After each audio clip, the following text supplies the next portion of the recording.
Do I need a new phone or do I want a new phone? I don't know. I kept on thinking throughout the couple of days that I had this device to return or not to return. I don't know. My mind vacillated between those two choices as I sparingly used the Google Pixel 8 Pro. I wanted to be satisfied with the new AI-boasting smartphone that promised to invigorate my mind and reshape my life.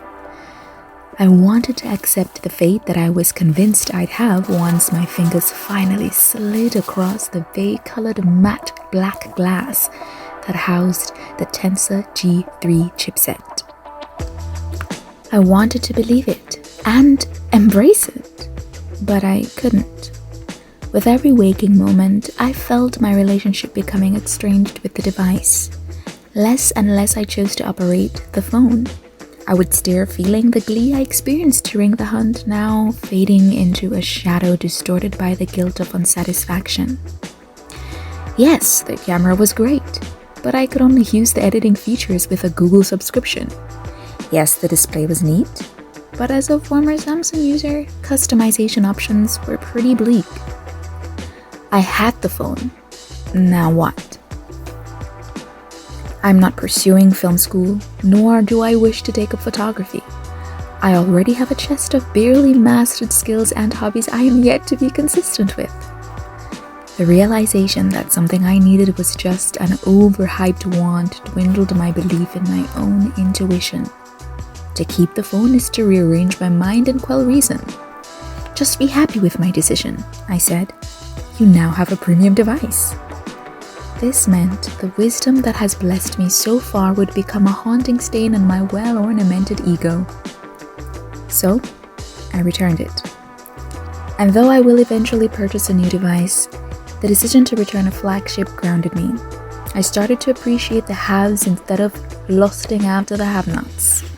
I began to focus on what I truly desire in a phone and not what I think is right for a millennial according to superbly coordinated marketing tactics. Though I am sure I will find myself at this crossroads once again. As life is all about making decisions, I will indeed be surer that it is me making the decisions and not an image of me conjured up in the bubbling pot of society. Since I'm a Samsung girly, maybe I should just stick with Samsung.